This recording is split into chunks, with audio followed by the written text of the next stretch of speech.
Many people think that modern astronomy's ability to accurately predict lunar and solar eclipses is a result and proof positive of the heliocentric theory of the universe.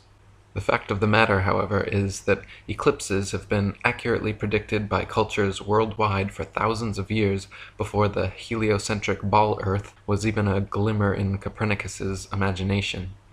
Ptolemy, in the 1st century AD, accurately predicted eclipses for 600 years on the basis of a flat, stationary Earth with equal precision as anyone living today. All the way back in 600 BC, Thales accurately predicted an eclipse which ended the war between the Medes and the Lydians.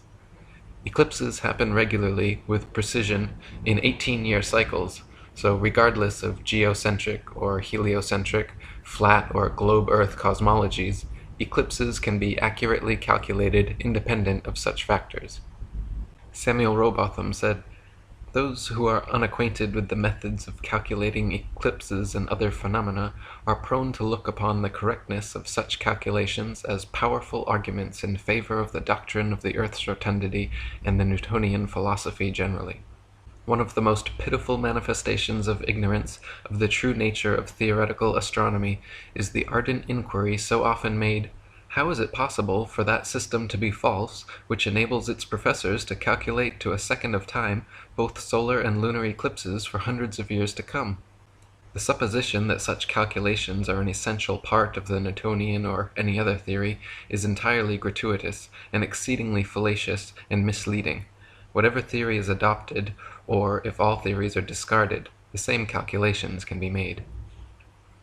Gerard Hickson said, "The Chaldeans used to predict the eclipses 3,000 years ago with a degree of accuracy that is only surpassed by seconds in these days because we have wonderful clocks which they had not. Yet they had an entirely different theory of the universe than we have.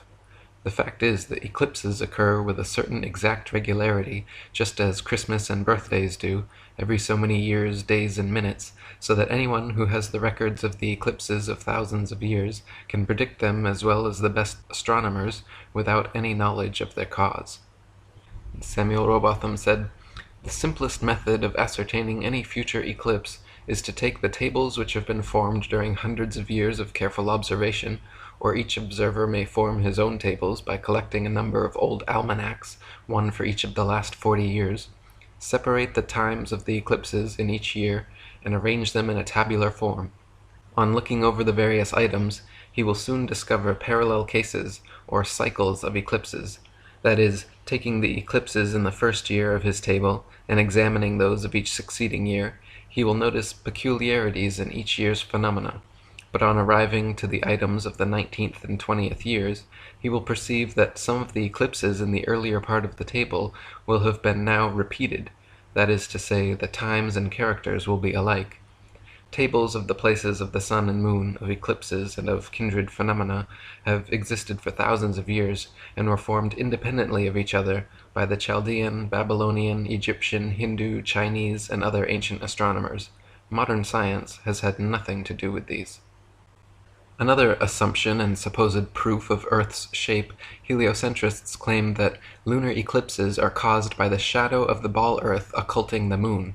The idea is that the sun, earth, and moon spheres perfectly align like 3 billiard balls in a row, so that the sun's light casts the Earth's shadow onto the moon. Unfortunately for heliocentrists, this explanation is rendered completely invalid due to the fact that lunar eclipses have happened and continue to happen regularly when both the sun and moon are still visible together above the horizon. For the sun's light to be casting Earth's shadow onto the moon, the three bodies must be aligned in a straight 180-degree syzygy. William Carpenter says, "The Newtonian hypothesis involves the necessity of the sun, in the case of a lunar eclipse, being on the opposite side of a globular Earth to cast its shadow on the moon. But since eclipses of the moon have taken place with both the sun and the moon above the horizon, it follows that it cannot be the shadow of the Earth that eclipses the moon, and that the theory is a blunder." Samuel Rowbotham said, "That the eclipser of the moon is a shadow at all is assumption. No proof whatever is offered. That the moon receives her light from the sun, and that therefore her surface is darkened by the Earth intercepting the sun's light, is not proved. It is not proved that the Earth moves in an orbit round the Sun, and therefore by being in different positions, conjunction of Sun, Earth, and Moon, day sometimes occur. The contrary has been clearly proved, that the Moon is not eclipsed by a shadow, that she is self-luminous, and not merely a reflector of solar light, and therefore could not possibly be obscured or eclipsed by a shadow from any object whatsoever, and that the Earth is devoid of motion, either on axes or in an orbit through space. Hence, to call that an argument for the Earth's rotundity, where every necessary proposition is only assumed, and in relation to which direct and practical evidence to the contrary is abundant, is to stultify the judgment and every other reasoning faculty.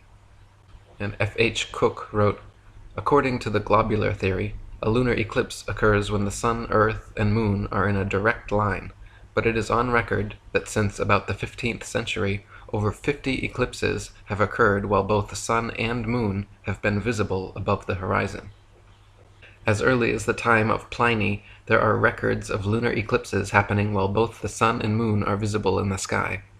The Greenwich Royal Observatory recorded that during the lunar eclipses of July 17, 1590, November 3, 1648, June 16, 1666, and May 26, 1668, the Moon rose eclipsed, while the Sun was still above the horizon. McCullough's Geography recorded that on September 20th, 1717, and April 20th, 1837, the Moon appeared to rise eclipsed before the Sun had set. Sir Henry Holland also noted in his Recollections of Past Life the April 20th, 1837 phenomena where the Moon rose eclipsed before the Sun set. The Daily Telegraph recorded it happening again on January 17, 1870, then again in July of the same year, and it continues to happen during lunar eclipses to this very day. Thomas Winship wrote, "It is alleged by the learned that at a lunar eclipse the Earth casts a shadow on the Moon by intercepting the light of the Sun. The shadow, it is alleged, is circular, and as only a globe can cast a circular shadow, and as that shadow is cast by the Earth, of course the Earth is a globe. In fact, what better proof could any reasonable person require? Powerful reasoning, says the dupe. Let us see. I have already cited a case where Sun and Moon have been seen with the Moon eclipsed, and as the Earth was not between, or they both could not have been seen, the shadow said to be on the Moon could not possibly have been cast by the Earth."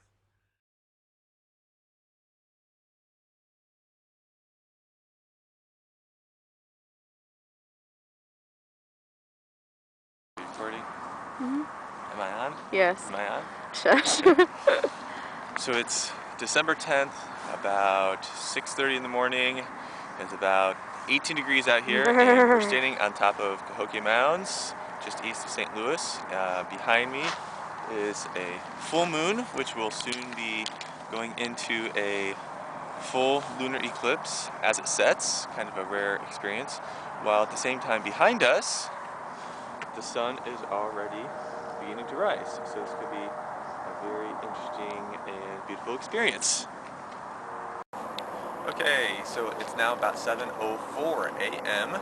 and over my shoulder you probably cannot see anything, but through the stacks of the refinery back there we can just barely make out a little bit of the moon left. It's about 2/3 the way covered with earth shadow, and it's turning a sort of pale orange pinkish color, but with the bright morning sun coming up there's not enough contrast to be able to see the moon there. We can still see it just a little bit.